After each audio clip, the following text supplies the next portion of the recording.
Coulter, of course, the best-selling author. If you haven't got her latest book, Resistance is Futile, it's the best book she's ever written. You can get it, of course, Amazon, or you can go to AnnCoulter.com. You can get her new column there and follow Ann Coulter on Twitter, Instagram, Facebook, all that stuff. And Ann Coulter, how you doing?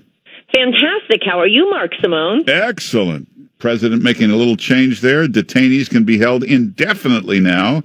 I guess this means we have to hear about this for 2 days on MSNBC now. Well, MSNBC will not change, but Ann Coulter's mood went up considerably. Oh, good. This is our last chance to get this guy to keep his promises, and it seems to be working. Well, he's kept a lot of promises. You know, you look at the list of 20 promises, he's kept like 15 of them.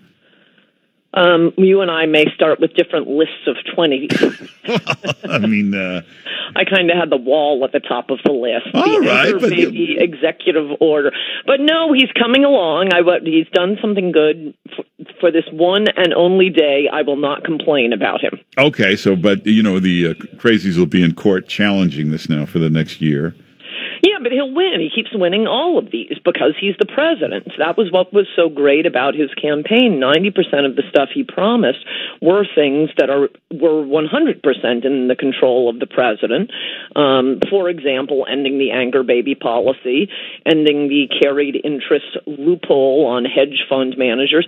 He can do building the wall. He can do this all on his own, banning Muslims, or I guess as it's supposed to be called delicately, the travel ban. All this stuff keeps being upheld by the Supreme Court after they've run around with their hair on fire. Oh, he's a fascist. No, they're the fascists. They will have their hair on fire no matter what he does, so he may as well do good stuff. I mean, I really don't think there will be any distinction in MSNBC's coverage of him when he actually does something versus when he does nothing. So he may as well do stuff. Ann Coulter, you know all these fake news people. I mean, believe it or not, we all know them. We talk to them. They seem to be nice, smart people in real life. How come they don't say to themselves after about 2.5 years, this fake news isn't working, it's having no effect, let's try a different strategy? How come they never do that? No, that's very interesting, and I think it's... they're being led by their viewers. It's easy and lazy for them just to tell the viewers what they want to hear. Trump is a white nationalist. Trump is a racist. Some prominent liberal or celebrity or something I saw on, I don't know, Drudge or Twitter saying, why is this even a question anymore? Of course the president is a racist. I'm reading that thinking, okay, then give it a rest. I believe I've heard this every single day, every 6 minutes for nearly 3 years now. Message received. But apparently there are enough, I mean, not a lot. Don't be too depressed about your fellow Americans.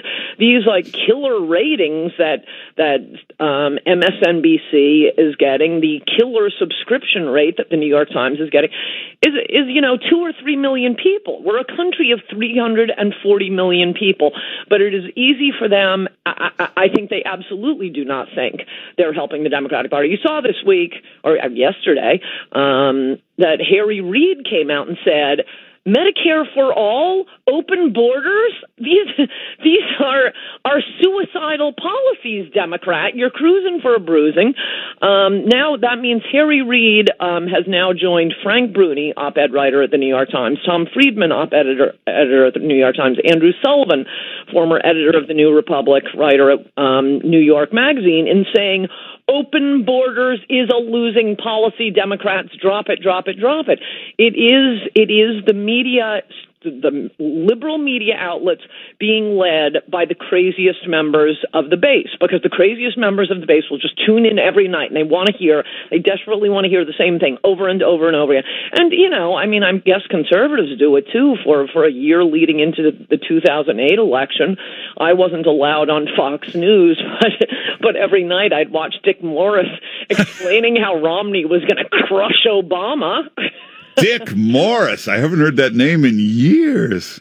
Well, I guess 2 million conservatives want to have sweet nothings whispered in their ear too. But that is the way a lot of the media is going. I mean, that's why, as you and I think, have already discovered, that's why Twitter is so much more interesting. Because it is just actual people talking and getting news, as opposed to trying to attract a lazy and boring $2 million or 2 million person subscriber base. Yeah, and you look at crazy Joe Biden, who said he talked to Margaret Thatcher recently, and then yesterday said Martin Luther King was assassinated in the late 80s.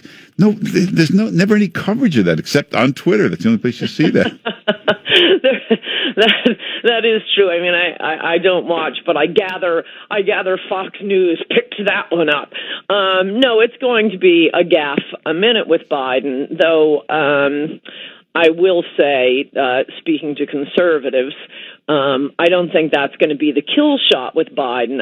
I worked on the Senate Judiciary Committee many years ago. Probably, well, sometime after Martin Luther King was shot, but in the late 90s. And all of us kind of admitted that there was something charming about Biden, even with his river of words and his gaffes. He's a very good politician.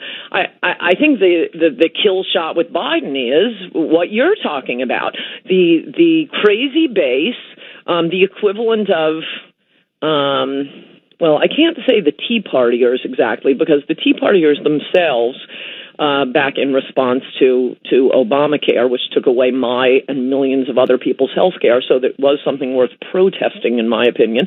But a lot of grifters latched on to the Tea Party movement, and remember, we ended up with all those candidates like Christine O'Donnell and Todd Akin, Richard Murdoch. Republicans would just lose. And I think that's what the AOC types and that base, the MSNBC audience, is going to be doing to the Democratic Party. That's what's going to hurt Biden, that he's being forced into taking crazily woke positions. Yeah, and you go back to the late 60s, early 70s, same thing happened to the Democratic Party. Too far to the left, led by extremists like Eugene McCarthy or George McGovern, although in today's world, these guys would be moderates. Right. It's true. And this whole AOC war on Israel or whatever, president has got a point there. If you're Jewish, you can't support this stuff.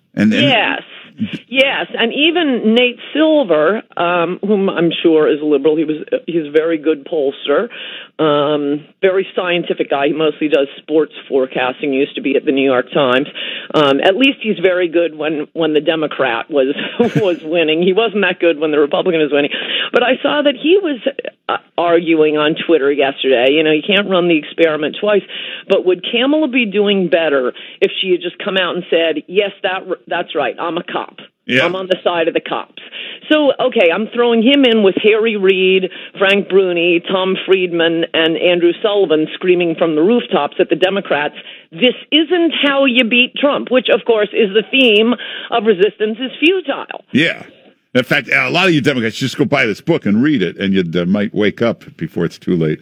But Kamala Harris, you're referring to her recent huge drop in the polls. I think the other problem, she looked great banging away at Biden, prosecuting him in that debate. But aside from that, she's kind of a dreary, depressing woman. And angry, but dreary and depressing. Yeah. Yes, I mean, I think you and I both watched her in those Kavanaugh hearings. Probably many of your listeners have jobs and did not get to see the full glory that is Kamala Harris.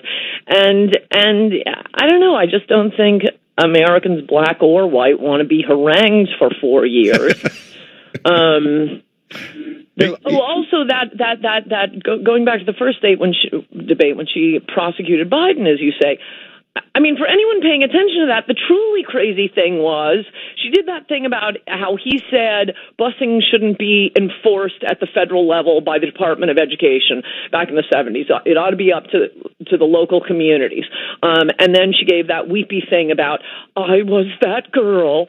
And that was supposed to be, so effective, blew Biden out of the water. Well, after the debate, she admits that she's opposed to she would have voted the same way Biden did. Yeah, it also comes out. What were the tears for, Kamala?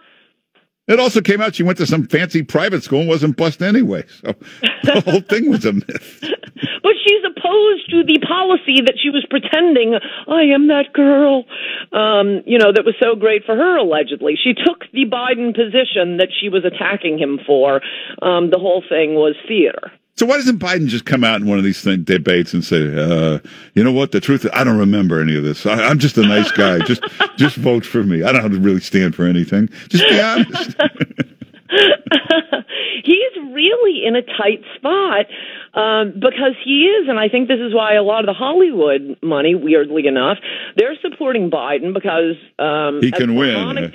As moronic as they are, they're not as dumb as AOC and the social justice warriors, the millennial types, and they want to win, so he needs to be, I don't know, I mean, I guess he'll be woke for the primary and then be the moderate Democrat for the general election. That seems to be the most winning path.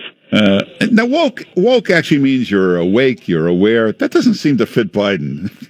No, it doesn't, but, it's the term the kids use. I know, but if you want to have a contest for who seems to be the most aware, he's not my leading candidate there. So, that's true, but he could be a dark horse. Now, if support suddenly drops from Biden, I still think there's a shot Kamala comes back. Partially, this is because I'm rooting for my crazily early prediction before she was even a senator that she'd be the Democratic nominee. But the black vote could flip if Biden falls out. If they're not with Biden, who are they going to go with? I would say Kamala. Well, we'll see. I hate to say we're out of time, but everybody should get. You want to read the best book on how to win? Read Ann Coulter's book, Resistance is Futile. Democrats, read the book. Go to AnnCoulter.com and, of course, follow Ann Coulter on Twitter and Instagram and all that stuff. New column comes out tonight. Ann Coulter, thanks for being with us. Good to talk to you, Mark Simone. Bye-bye. All right, take care.